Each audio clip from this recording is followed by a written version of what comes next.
Hi everyone, welcome to ज्ञान सेतु classes. कैसे हैं आप सब? आई होप आप सब अच्छे होंगे।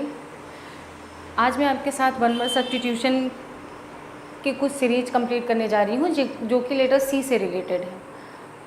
और ये वन वर्ड सब्स्टिट्यूशन आपके upcoming BPSC exam and other TGT PGT exams के लिए बेनिफिशियल होगा।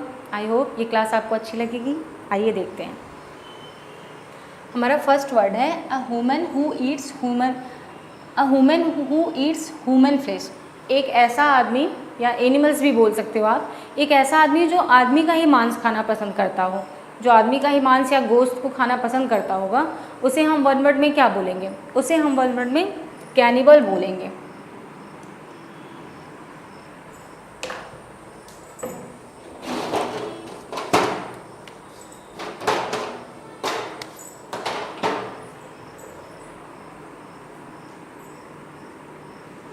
अ human who eats human flesh. एक ऐसा आदमी जिसको आदमी का ही मांस अच्छा लगता हो, जो नरभक्षी हो, उसे हम कैनिबल बोलेंगे। नेक्स्ट वर्ड है a animal that eats flesh. एक ऐसा जानवर जिसे गोश्त खाना पसंद हो, जो शाकाहारी नहीं होता है, जो सिर्फ और सिर्फ मांस खाना पसंद करता है, उसे कार्निवोर बोलते हैं। एक ऐसा एनिमल जो सिर्फ और सिर्फ फ्लेश खाना पसंद करता हो या मीट खाना पसंद करता हो, उसे क्या बोलते हैं वन वर्ड में? उसे कार्निवोर बोलते हैं। मांसाहारी, जिसे हिंदी में हम मांसाहारी बोलते हैं। और एक ऐसा ह्यूमन जो सिर्फ और सिर्फ ह्यूमन फ्लेश या ह्यूमन मीट ही खाना पसंद करता हो, उसे क्या बोलते हैं? उसे हम कैनिबल बोलते हैं, जिसे हिंदी में नरभक्षी भी बोला जाता है। नेक्स्ट वर्ड है अ person who writes beautiful hand writing. एक ऐसा आदमी जो बहुत ही सुंदर लिखता हो। अच्छी हैंड राइटिंग होती है तो देख के भी उसका प्रेजेंटेशन भी हमें बहुत अच्छा लगता है, देख के हमें अच्छा भी लगता है ना, प्लीजेंट शो करता है। एक ऐसा पर्सन जो बहुत ही अच्छा लिखता हो, हाँ, उसे हम क्या बोलते हैं वन वर्ड में? उसे हम वन वर्ड में कैलीग्राफर बोलते हैं।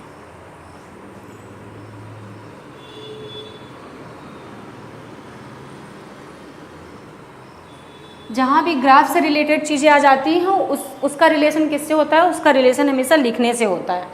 ग्राफ ये रूट वर्ड है। ग्राफ अगर जहाँ भी शो होता है तो उसका रिलेशन हमेशा लिखने से ही रिलेटेड होता है। एक ऐसा व्यक्ति जो बहुत ही सुंदर लिखता हो, a person who writes beautiful hand writing, it's called calligrapher. Next word है a hiding place for food and valuable things. एक ऐसा प्लेस जहाँ कुछ बहुमूल्य चीज़ें छुपा के रखी जाती होंगी, जैसे कुछ खाने का पदार्थ हो। हाँ, जैसे बचपन में हमारी मम्मी भी हमसे कुछ ना कुछ छुपा के ही रखती थी ताकि हम उसे मेहमान के आने से पहले ही फिनिश ना कर दें। तो ऐसा ही हाइडिंग प्लेस जहाँ पे कुछ वैल्यूएबल फूड्स और वैल्यूएबल थिंग्स भी रखे जाते हैं, उसे हम वन वर्ड में क्या बोलते हैं? उसे हम वन वर्ड में केश बोलते हैं।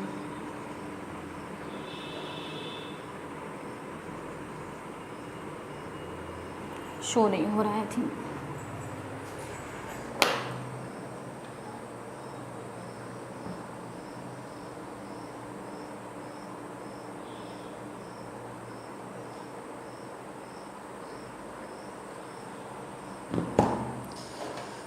इसको हाईलाइट कर देती हूँ रेड कलर से।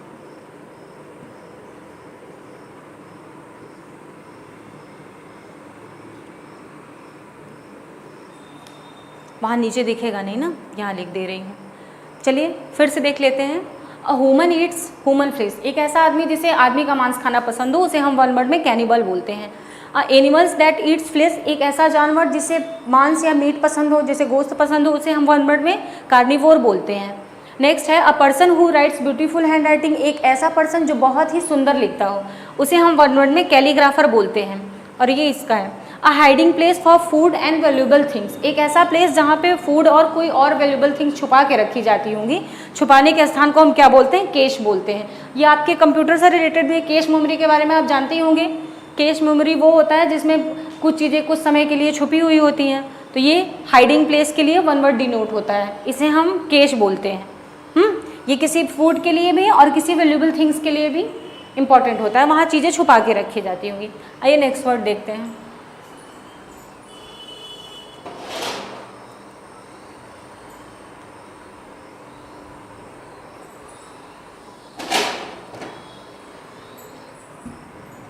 नेक्स्ट वर्ड है a harsh and unpleasant sound, एक ऐसी ध्वनि जो हमें हमें अच्छा फील नहीं कराती है। वो थोड़ा रूड लगता है, थोड़ा हार्श लगता है और वो अनप्लीजेंट भी फील होता है। हाँ, ऐसे साउंड को हम क्या बोलते हैं? कैकोफोनी बोलते हैं। कैको का मतलब होता है बुरा और फोन का रिलेटेड हमेशा सुनने या साउंड से रिलेशन होता है इसका। A harsh and unpleasant sound is called cacophony. Next word है द अरेंजमेंट ऑफ इवेंट्स और डेट्स, किसी भी डेट्स को एक क्रोनोलॉजिकल ऑर्डर में, जिस इवेंट्स को हम मतलब डिग्निफाई करते हैं, किसी भी इवेंट्स को हम एक क्रोनोलॉजिकल ऑर्डर के बारे में आपको बताते हैं। जैसे आप हिस्ट्री पढ़ते होंगे, हिस्ट्री में आपको किसी भी राजा के डायनेस्टी के बारे में पता चलता है, तो वो अगर वो क्रोनोलॉजिकल ऑर्डर में होता है तब आपको पता चलता है ना कि कौन सा राजा पहले राज कर चुका है, कौन सा राजा बाद में राज कर चुका है। ऐसे चीज़ों को हम, अगर कोई भी इवेंट्स या फिर डेट्स क्रोनोलॉजिकल ऑर्डर में लिखे होते हैं तो उनको हम वन वर्ड में क्रोनोलॉजी बोलते हैं।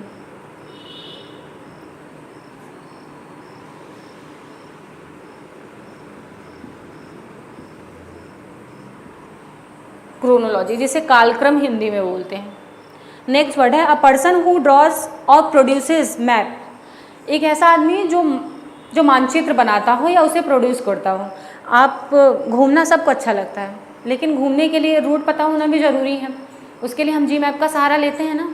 तो पहले तो ऐसी टेक्नोलॉजीज़ तो नहीं थी, लेकिन पहले के लोग जो मैप बनाते थे वो कैसे बनाते थे? पेपर पे बनाते थे। तो ऐसे लोगों को जो मैप को प्रोड्यूस करता हो या ड्रॉस करता हो उसे हम क्या बोलते हैं? उसे हम कार्टोग्राफर बोलते हैं।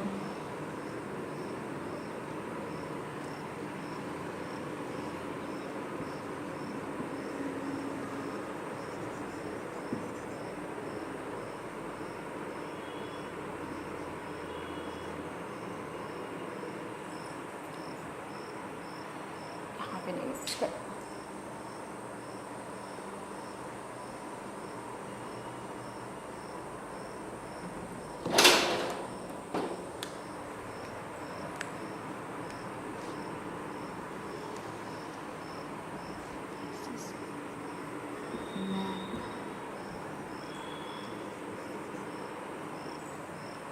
अ पर्सन हु ड्रॉज और प्रोड्यूस मैप, एक ऐसा आदमी जो मैप को बनाता है, उसका डिज़ाइन मैन्युफैक्चर करता है और प्रोड्यूस भी करता है कि कौन सा रूट कहाँ जाएगा। वो मैप के बारे में हमें बताता है। उसे हम वन वर्ड में क्या बोलते हैं? उसे हम वन वर्ड में कार्टोग्राफर बोलते हैं। नेक्स्ट वर्ड है living at the same time. आपने जब हम 10th या 12th का एग्ज़ाम, बोर्ड का एग्ज़ाम देते होंगे तो उस टाइम पे हम राइटर्स का बायोग्राफी पढ़ते थे हिंदी में, जिसे कवि का जीवन परिचय या लेखक का जीवन परिचय भी पढ़ते थे। तो उसमें हमको ये पता चलता था ना कि कौन से राइटर पहले आए हैं, कौन से राइटर बाद में आए हैं। तो ये सब चीज़ें पता करने के लिए हमें, जब हम पढ़ते होंगे तो हमें ये कैसे पता होगा कि ये राइटर पहले आए हैं, ये राइटर बाद में आए हैं? उसके लिए हमें क्या पता करना पड़ेगा कि ऐसा कोई लेखक या फिर ऐसे कोई राजा या फिर ऐसे कोई हमारे प्राइम मिनिस्टर, हमारे प्रेसिडेंट, हम एक ही टाइम में, जो कई लोग एक ही टाइम में राज करते होंगे या फिर एक ही एरा में बहुत सारे राइटर्स रहते होंगे। तो इसे शो करने के लिए हमें वन वर्ड में क्या पढ़ना पड़ेगा? Living at the same time. तो उसे क्या बोलते हैं वन वर्ड में?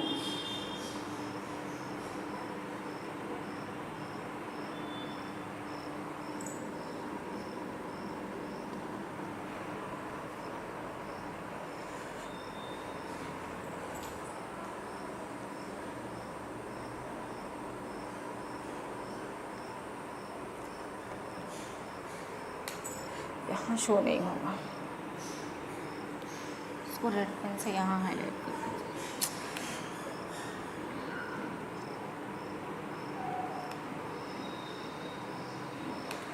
किसी भी किंग या फिर किसी भी प्रेसिडेंट, किसी भी मिनिस्टर, किसी भी प्राइम मिनिस्टर, किसी भी राइटर, पोएट, ऑथर के बारे में हम अगर ये समझेंगे कि वो एक सेम टाइम में, मतलब उसको हिंदी में क्या बोलते हैं एग्जैक्ट मुझे पता नहीं है, सेम टाइम में जो रहते हैं उसे क्या बोलते हैं?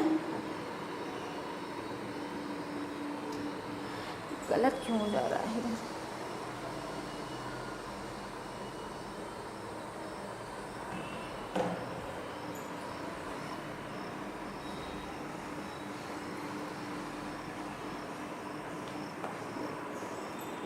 थोड़ा ऊपर लिख देते,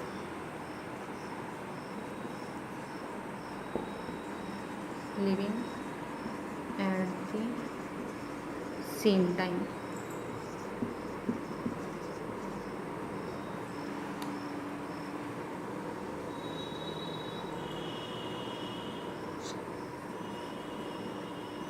contemporary,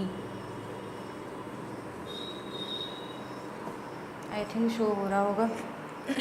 living at the same time, एक ही समय में कोई भी दो लोगों का शासन, या फिर एक ही समय में बहुत सारे राइटर, तो उसे हम क्या बोलते हैं? कंटेम्परेरी, जिसे समकालीन बोलते हैं हिंदी में। समकालीन लेखक, समकालीन प्रधानमंत्री, समकालीन राजा। उसे वन वर्ड में क्या डिनोट करेंगे? उसे वन वर्ड में हम कंटेम्परेरी बोलेंगे।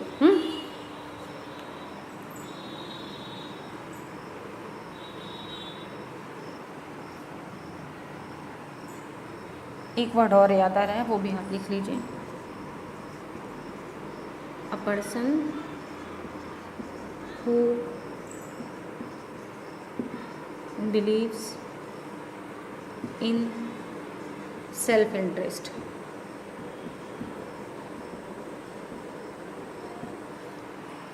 एक ऐसा आदमी जो अब सिर्फ अपने निजी स्वार्थ के बारे में सोचता है, वो निजी स्वार्थ के बारे में ही उसकी भावना ऐसी रहती है कि वो सिर्फ और सिर्फ उसका फ़ायदा हो जाए, किसी और का फ़ायदा हो या ना हो।